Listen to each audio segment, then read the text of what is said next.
네, 벌써 5월이 지나가고 여름의 시작을 알리는 6월의 첫날이 되었습니다. 지난 한 달도 우리 모두가 하나님의 은혜로 살았듯이 우리 새로운 달 6월 한 달도 하나님께서 우리 모두를 지켜주시고 때마다 돕는 은혜로 함께 해주시기를 주님의 이름으로 축복합니다. 우리 옆사람과 이렇게 인사하겠습니다. 하나님의 은혜로 사는 6월 되세요.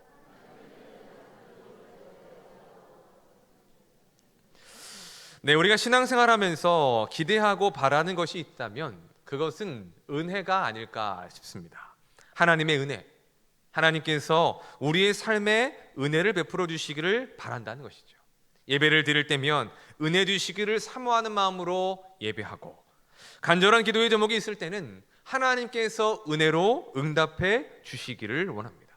늘 우리의 입술에서, 기도에서 떠나지 않는 단어가 있다면 바로 은혜가 아닐까 합니다. 그래서 성도를 이렇게 표현하기도 합니다. 성도는 누구이냐? 하나님의 은혜로 사는 사람들이다 라는 것입니다. 하나님은 우리에게 생명을 주셨습니다. 은혜입니다. 하나님은 죄인된 우리를 구원해 주셨습니다. 이 또한 은혜입니다. 아무것도 가진 것 없이 태어난 우리 모두에게 수많은 것들을 공급해 주셨습니다. 가족을 주셨고, 직장을 주셨고, 교회를 주셨고, 살 수 있는 집을 주시고, 우리가 누리고 있는 모든 것들은 다 하나님께서 베풀어 주신 하나님의 은혜인 것입니다. 그런 의미에서 우리는 하나님의 은혜로 사는 사람들인 것입니다. 하나님의 은혜가 없이는 단 한순간도 살 수 없는, 하나님의 은혜를 힘입어 이 땅을 살아가는 존재가 바로 성도인 것입니다. 사랑하는 성도 여러분, 지난 한 주간 그리고 지난 5월의 한 달 동안 여러분의 삶에는 하나님의 은혜가 있으셨습니까? 하나님께서 어떤 은혜를 여러분과 가정에 베풀어 주셨습니까? 분명한 것은 오늘 우리가 살아 숨쉬고 하나님을 예배한다는 것은 모두가 하나님의 은혜의 결과라는 것입니다. 우리는 그것을 믿고 인정해야 하는 것이죠. 자, 오늘의 말씀을 통해서 은혜가 무엇인지, 은혜 받은 성도의 삶은 어떠해야 되는지를 생각해 보겠습니다. 본문의 말씀을 통해 하나님께서 주신 그 은혜를 어떻게 예루살렘 교회 공동체가 사용하며 흘려보내는 그런 삶을 살아가고 있는지를 돌아보며, 또한 우리의 삶이 하나님 앞에서 어떠한 삶이 되어야 될지를 생각하고 살펴보는 그러한 시간이 되었으면 좋겠습니다. 자, 먼저 우리는 은혜 받은 성도들의 삶이 어떻게 나타나야 되는가를 살펴보아야 합니다. 그게 두 가지의 모습으로 나타납니다. 첫째, 한 마음과 한 뜻이 되는 삶입니다. 우리 32절 말씀 읽어보겠습니다. 시작. 믿는 무리가 한 뜻이 돼요. 자, 여러분, 서로 다른 사람들이 한 마음이 된다라는 것, 한 뜻을 품는다라는 것이 쉬울까요? 어려울까요? 어렵습니다. 이 그냥 어려운 게 아니라 정말 어렵습니다. 자, 결혼을 생각해 보십시오. 세상에 수많은 남자가 있고 수많은 여자가 있습니다. 그 중에 우리는 딱 한 사람만을 나의 배우자로 택해야 합니다. 평생을 함께 해야 될 배우자이기 때문에 그 배우자를 택하는 일에 얼마나 신중하겠습니까? 뜨겁고 열렬한 사랑은 당연하거니와 결연한 의지, 내가 그 사람을 위해서 헌신하고 희생할 각오가 있어야 되고, 또한 상대방이 나를 위하여 그와 같은 마음을 가지고 있는지를 확인해야 할 때, 그래야 비로소 결혼하여 부부가 될 수가 있는 것입니다. 결혼하신 분들은 다 이러한 단계를 거쳐서 서로에 대한 믿음과 신뢰와 사랑을 확인했기 때문에 온 것입니다. 자, 그러면 그렇게 부부가 되었을 때에 그 부부는 그냥 아무 노력을 하지 않아도 한 마음이 될 수가 있습니까? 한 뜻이 될 수가 있을까요? 말을 하지 않아도 서로의 눈빛만 봐도 아, 저 사람이 이런 마음을 가지고 있구나, 이런 생각을 하고 있구나 라고 하는 이신전심이 될 수가 있을까요? 왜 아무도 대답을 안 하지요? 죄송하지만 잘 안 됩니다. 그 어떤 사람보다 가장 가까운 것이 부부의 관계임에도 불구하고 서로 이해를 못할 때가 오히려 많다는 것입니다. 서로의 생각이 뭔지, 서로의 마음이 뭔지 하나가 되는커녕 너무나 다른 것을 확인하고 오히려 의견이 충돌될 때가 너무나도 많이 있다는 것을 경험한다는 거죠. 물론 하나 되기 위한 과정, 한 마음이 되기 위한 과정에서 서로 부딪히고 다투고 충돌하는 일들은 있을 수밖에 없습니다. 그럼에도 불구하고 분명한 것은 한 마음이 된다는 것, 한 뜻이 된다는 것은 결코 쉽지 않다는 것입니다. 자, 그러면 부부를 넘어 가족은 어떻습니까? 역시 쉽지가 않습니다. 각자가 바라고 원하는 것들이 다릅니다. 우리가 우리 자녀들에게 기대하는 바가 있습니다. 부모의 마음을 잘 알고 부모의 뜻대로 순종하며 살기를 원하는데, 근데 자식이 그렇게 됩니까? 안 된다는 거죠. 우리 집의 경우를 보면 외식 메뉴 하나 정하는 것도 너무 어렵습니다. 큰 놈이 좋아하는 게 다르고 작은 놈이 좋아하는 게 다릅니다.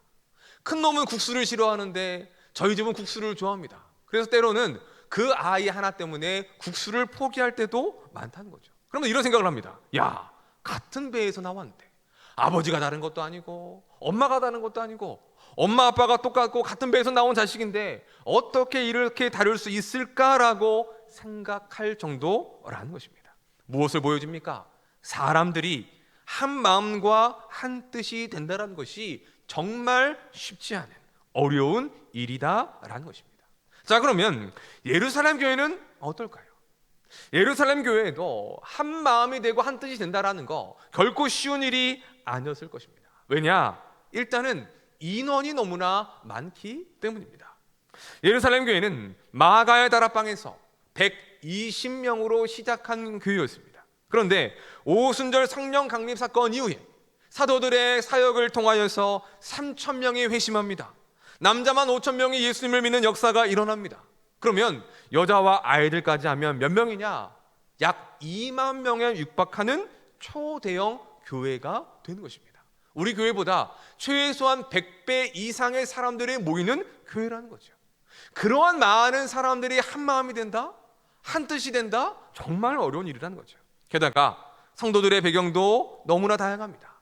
평범한 사람도 있고 유대교회 지도층에 있었던 사람들도 있습니다. 부자도 있고 가난한 사람도 있다는 거죠. 서로 다른 삶과 서로 다른 배경을 가진 사람들, 그들이 함께 모여서 한 마음과 한 뜻을 이룬다라는 거 정말 어려운 일이라는 거죠. 어떻게 보면 예루살렘 교회 공동체는 그러한 하나가 되기 위해서는 최악의 모든 조건을 가졌다라고 말할 수가 있는 것입니다. 하지만 성경은 무엇이라고 말씀하느냐? 믿는 무리가 한 마음과 한 뜻이 되었다라고 말씀하고 있는 것입니다. 사도들만이 하나가 되었다는 것이 아닙니다. 120명의 그 개척 멤버들, 창립 멤버들만이 하나가 되었다는 것도 아닙니다. 여기서 믿는 무리란 예루살렘 교회에 속한 모든 성도들을 말하는 것입니다. 2만 명에 육박하는 그들 모두가 한 마음이 되었고 한 뜻이 되었다는 것을 가르쳐 준다는 것이죠. 자, 그렇다면 그들이 품은 마음과 뜻은 무엇을 말하는 것일까요? 한마디로 예수님의 마음입니다. 그들은 예수님을 주라고 믿었습니다.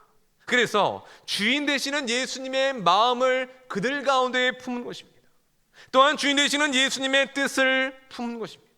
부활하여 승천하신 그 예수님의 뜻을 자신들의 삶으로 이루고자 하는 모든 사도들과 더불어서 한 마음으로 주의 복음과 주님의 증인을 해서의 삶을 살아가기에 힘쓰고 노력하는 그와 같은 한 마음과 뜻을 가졌던 것입니다.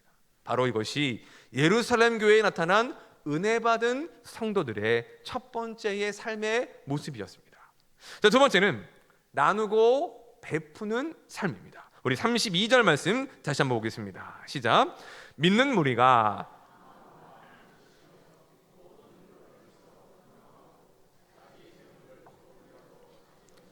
하는 이가 하나도 없더라. 자, 그들은 먼저 모든 물건을 서로 통용했다고 말합니다.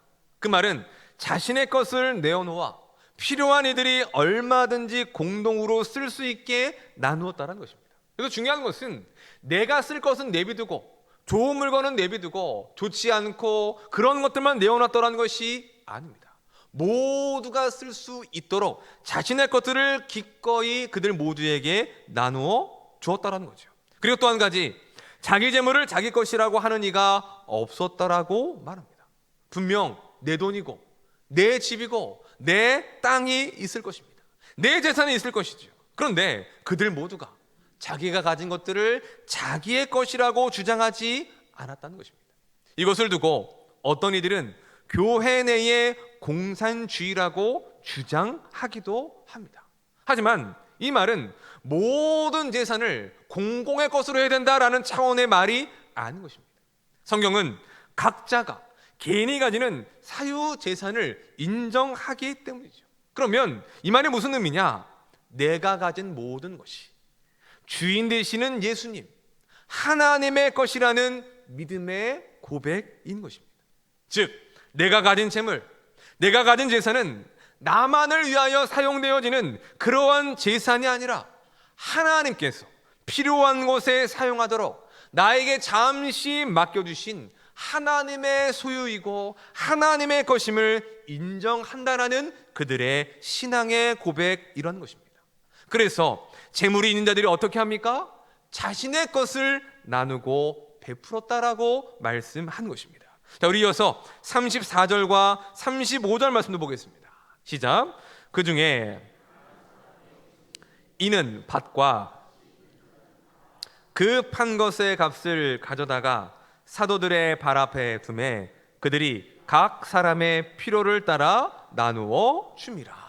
자, 이 말씀은 성도들이 어떻게 나누고 베풀었는지, 그 결과가 무엇인지를 보여주고 있습니다. 어떻게 나누었습니까? 자신이 가진 것을 팔아서 사도들 앞에 헌금으로 내놓았습니다. 집이 있는 사람들은 집을 팔았습니다. 밭이 있는 사람들은 밭을 팔았습니다. 그 판값을 사도들 앞에 내어놓아 사도들은 각 사람의 필요에 따라 그 헌금을 구제하는 데에 사용했다는 것입니다. 그 결과가 무엇입니까? 그 중에 가난한 사람이 없었다라고 말하고 있습니다. 이것이 결과라는 거죠. 이 말은 당장 오늘 먹을 것이 없어 걱정할 수밖에 없었던 절대적인 빈곤에 빠진 이들이 있었는데 이제는 없어졌다라는 것을 말하는 것입니다. 지금 우리는 그 어떤 때보다 풍요로운 시대를 살아가고 있습니다. 먹을 것이 넘쳐납니다. 먹을 것이 너무나도 넘쳐나서 오히려 버려지는 음식물을 처리하는 데에 엄청난 비용이 들어가기도 한다는 거죠. 하지만 그러한 세상 속에서도 가난한 이들은 있습니다. 당장 오늘 하루를 어떻게 살아야 될지를 걱정하고 근심하는 이들이 있다는 것입니다. 그래서 이런 말이 있습니다. 하나는 나라님도 구제하지 못한다는 거죠. 왕이 나서도 나라가 나서도 해결하기 어려운 문제 중에 하나가 바로 가난이라는 것입니다. 자, 그런데 지금 예루살렘 교회는 어떻습니까? 절대적인 빈곤에 빠진 이들, 가난했던 이들이 있었는데 지금은 없다라고 말하는 것입니다. 하루하루의 삶을 걱정하며 다음 끼니를 뭘 먹어야 될까 걱정하던 이들이 이제는 그 모든 걱정이 사라졌음을 말하는 것입니다. 어떻게, 무엇을 인하여 이런 일이 일어난 것입니까? 나누고 베푸는 성도들이 있었기 때문입니다. 자신의 물건을 함께 쓰도록 나누는 성도들, 집을 팔고 밭을 팔아서 가난한 이들을 위하여 사용해달라고 헌금했던 성도들, 분명 자기의 이름으로 자기의 명의로 되어 있는 재물이지만 그 재물을 주의 것이라고 인정하며 주를 위하여 또한 주의 몸된 교회를 위하여 기꺼이 내어놓았던 그 성도들을 통해 그 아름다운 일들이 이루어졌다는 것입니다. 나누고 베푸는 삶이 은혜 받은 성도들의 두 번째 삶의 모습임을 보여주는 것입니다. 자, 그렇다면 무엇이 이런 일을 가능하게 했을까요? 예루살렘 교회의 성도들은 어떻게 한 마음과 한 뜻이 되고 자신의 것을 기꺼이 나누고 베푸는 삶을 살 수가 있었을까요? 그 답을 성경은 은혜라고 말하고 있습니다. 자, 우리 33절 말씀 보겠습니다. 33절 시작. 사도들이 주 예수의 부활을 증언하니 무리가 큰 은혜를 받아. 아멘. 33절을 보면 성도들이 큰 은혜를 받았다라고 말씀합니다.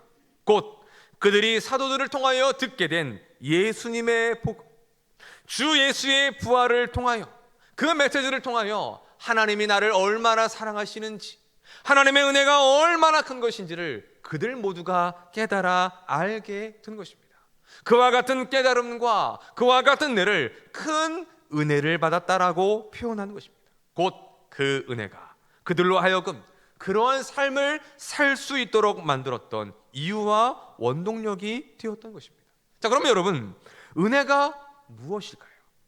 과연 은혜가 무엇이길래 이와 같은 삶의 변화와 자기의 것들까지 아낌없이 내어놓는 그러한 삶으로 나아갈 수가 있는 것일까요? 은혜란 이렇게 설명할 수 있습니다. 우리 함께 읽어보겠습니다. 시작. 자격 없는 자에게 값없이 베푸는 허이 말합니다. 뭐라고요? 자격 없는 자에게 값없이 주시는 베푸는 호의가 바로 은혜인 것입니다. 자, 이 표현에서 중요한 것은 두 가지입니다. 자격 없는 자라는 것과 값없이라는 표현입니다. 즉, 하나님의 은혜는 누구에게 주어지느냐? 받을 만한 자격이 있는 자가 아니라 자격이 없는 자에게 주시는 것이 하나님의 은혜라는 것입니다. 그런데 어떻게 주십니까? 대가를 치르고 받는 것이 아닙니다. 수고해서 얻어내는 것이 아닙니다. 값없이 주신다라고 말씀하고 있습니다. 거저 공짜로 하나님께서 우리에게 주시는 것이 바로 은혜라는 것입니다. 그래서 1차적으로 은혜는 하나님께로부터 받는 모든 것을 말하는 것입니다. 예배를 드리며 우리에게 깨달음을 주시는 것도 하나님의 은혜요, 우리가 살아가는 모든 순간에 응답하여 주시고 채워주시고 우리의 걸음걸음을 인도하시는 그 모든 것들을 우리는 통틀어서 하나님의 은혜라고 말하는 것입니다. 자, 그러면 은혜는 받기만 하면 되는 것일까요? 하나님이 주시기만을 바라고 하나님께 주시는 것들을 받기만 원하면 되는 것일까요? 그렇지 않다는 것입니다. 은혜를 받았다면 받은 은혜를 흘려보내는 삶이 되어야 하는 것입니다. 즉, 하나님이 주신 은혜를 내 안에 깊숙이 쌓아두고 가두려 하는 그러한 삶이 아니라 내가 받은 은혜를 필요한 이들에게 흘려보낼 수 있는 그와 같은 삶이 되어야 한다는 것입니다. 창세기 12장을 보면 하나님께서 아브라함을 부르십니다. 그에게 약속하시며 이와 같은 약속을 주십니다. 뭐라고 하시느냐? 너는 복이 될지라 라고 말씀하십니다. 민족을 주시겠다, 또한 땅을 주시겠다라고 약속하시며 단순히 많은 복을 주시겠다라는 말이 아닌 것입니다. 아브라함 자체를 복이 되게 하시겠다라는 놀라운 선포인 것입니다. 자, 그러면 하나님은 왜 아브라함에게 이러한 복을 약속하신 것일까요? 그 이유는 아브라함을 복이 되게 하셨어. 그 복된 아브라함을 통해 모든 족속과 모든 민족이 복을 받기를 원하셨기 때문인 것입니다. 우리 창세기 12장 3절 말씀을 읽어보겠습니다. 시작. 너를 축복하는 자에게는 내가 저주하리니 땅의 모든 족속이 너로 말미암아 복을 얻을 것이라 하신지라. 아멘. 하나님이 왜 복을 주셨습니까? 땅의 모든 족속이 복된 아브라함 너를 통하여 너로 말미암아 복을 얻을 것이라. 이것이 하나님의 계획이라는 것입니다. 이런 아브라함의 삶을 우리는 이렇게 부릅니다. 복의 통로다라는 것이죠. 하나님께서 아브라함에게 복을 주신 이유는 아브라함만을 위한 것이 아니었습니다. 그를 통해 모든 민족이 하나님의 복을 받고 믿음의 조상이 된 아브라함을 통하여 모든 사람들이 예수 그리스도를 믿는 믿음으로 구원을 얻게 되는 그 복의 통로, 은혜의 통로, 구원의 통로가 되게 하시기 위함이라는 것입니다. 하나님께서 우리에게 은혜를 주시는 이유도 그와 같은 것입니다. 우리만 은혜를 받고 우리만 그 은혜를 누리며 살기를 원하시는 것이 아닙니다. 우리가 하나님께 받은 그 큰 은혜를 누리는 것은 당연하거니와 우리만 누리는 것이 아니라 우리의 이웃들에게, 은혜가 필요한 이들에게 그 은혜를 나누고 흘려 보내기를 원하시기 때문에 하나님은 우리에게 은혜를 허락해 주신 것입니다.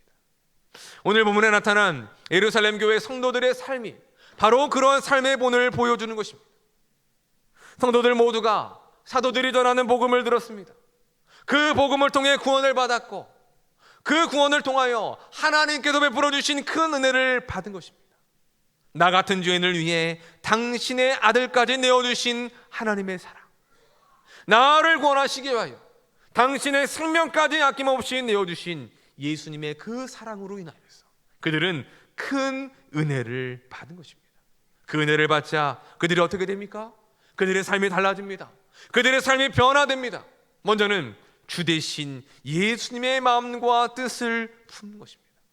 그렇게 해서 온 성도들이 한 마음과 한 뜻, 예수님의 마음과 예수님의 뜻을 품는 것입니다. 그뿐입니까? 그들은 가난한 이웃들을 위하여 자신의 것들을 기꺼이 내어놓기 시작한다는 것입니다. 은혜를 받으니까 그 이전까지는 내 힘으로 살고 가지려 하고 움켜쥐고 쌓아놓으려만 했던 그 인생에서 이제는 그 손을 활짝 펴고 내게 주신 그 은혜와 복을 나만이 아닌 필요한 이들에게 나누어주고 흘려보내는 삶을 살게 되었다는 것입니다. 왜 나에게 하나님이 이런 은혜를 주셨는지를 깨닫고 그 은혜에 합당한 삶을 위하여 그 은혜를 기꺼이 흘려보내는 자신의 것을 나누는 삶을 시작했다는 것입니다. 저는 마치 이 모습이 이렇게 말씀하고 있는 것 같았습니다. 바로 이것이 진짜 교회의 모습이다. 바로 이것이 진짜 은혜를 받은 진짜 성도들의 삶이 되어야 한다는 것이죠. 사랑하는 여러분, 우리는 어떻습니까? 우리의 사는 공동체는 어떻습니까? 예루살렘 교회와 같이 이 사랑에 속한 우리 모든 성도들이 한 마음과 한 뜻, 예수님의 마음과 예수님의 뜻을 품고 있습니까? 우리가 가진 물건이나 재물을 하나님을 위해서, 가난한 이웃들을 위해서 나누고 베푸는 삶을 살고 있습니까? 과연 우리는 하나님께서 베풀어 주신 은혜를 내 안에 쌓아두고 가두는 것이 아니라 흘려 보내는 삶을 살아가고 있는지 우리의 모습을 돌아보았으면 좋겠습니다. 말씀을 준비하면서 예전에 섬기던 교회 성도님과 나누었던 이야기가 떠올랐습니다. 이분은 정말 잘 베풀고 잘 섬기고 나누는 분이었습니다. 교회 안에서는 물론이거니와 교역자들 모든 성도들을 자신에 있는 것들을 가지고 마음껏 섬기셨습니다. 섬기는 데에 큰 기쁨을 가지셨습니다. 그런데 이분이 어느 날 저에게 이런 얘기를 하시는 겁니다. 목사님, 겁이 날 때가 있습니다. 뭐가 겁이 나세요? 라고 물었더니 지금 말씀을 읽는데 사도행전 이 말씀을 읽고 있다는 겁니다. 본문을 읽는데 뭐가 나와요? 큰 은혜를 받은 성도들이 집도 팔고 땅도 팔았다. 이 말씀을 보면서 이런 마음이 드는 거죠. 내가 이런 큰 은혜를 받으면 어쩌지? 나는 집이 하나밖에 없는데, 땅이 없는데, 그러면 집을 팔면 어쩌지 하는 거기까지 생각에 이르러서 설마 그런 마음이 들까 봐 겁이 났다는 거죠. 혹 이 자리에 계신 분들 중에 오늘 말씀을 읽으면서 그런 걱정하시는 분 안 계십니까? 준비도 안 되었는데 하나님이 나에게 갑자기 큰 은혜를 주시면 어쩌나? 그래서 집도 팔고 땅도 팔고 차도 팔고자 하는 마음이 들면 어쩌나? 그런 마음이 들어서 내가 오늘만큼은 기필코 은혜를 받지 말리라 라고 생각하시는 분이 안 계시겠죠. 자, 오늘 본문이 우리에게 말씀하시고자 하는 것, 그것은 여러분의 집을 팔라는 얘기가 아닙니다. 여러분의 땅을 팔라는 얘기도 아닙니다. 집 팔고 땅 팔아서 헌금해라 아닙니다. 저는 그런 설교를 할 수가 없습니다. 왜냐? 자격이 없기 때문입니다. 최소한 그런 설교를 하려면 설교하는 목회자가 뭔가를 팔아서 드려야, 그래야 그 말에 뭔가가 있지 않겠습니까? 근데 저는 안타깝게 집도 없고 땅도 없습니다. 팔 게 없어요. 제가 언젠가 그런 설교를 할지 모르겠습니다. 중요한 것은 무엇입니까? 하나님께서 우리에게 은혜를 주셨고 우리가 은혜를 받았다면 이러한 삶의 변화가 있어야 한다는 것입니다. 최소한 내가 하나님께 은혜를 받았다면 그 은혜를 다른 누군가를 위하여 흘려보내는, 나누고 베푸는 삶이 되어야 한다는 것입니다. 은혜 받은 우리가 그 은혜에 합당한 삶을 살아야 한다는 것입니다. 우리 고린도후서 6장 1절 말씀을 함께 읽어보겠습니다. 시작. 우리가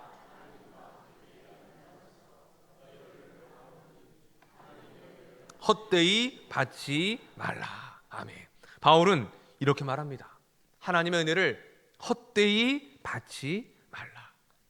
은혜는 하나님이 우리에게 주시고 우리는 주시는 대로 받는 것인데, 헛되이 받는다라는 게 무슨 말일까요? 은혜를 받는 일에 제대로 받는 사람이 있고 헛되이 받는 사람이 있다는 것입니다. 은혜를 제대로 받는 사람은 하나님이 주신 은혜를 하나님을 위하여 사용합니다. 왜 나에게 은혜를 주셨는가를 생각하며 어떻게 하면 그 은혜를 흘려보낼까, 어떻게 하면 그 은혜를 나누는 삶을 살까를 고민하며 기도하며 살아가게 된다는 것입니다.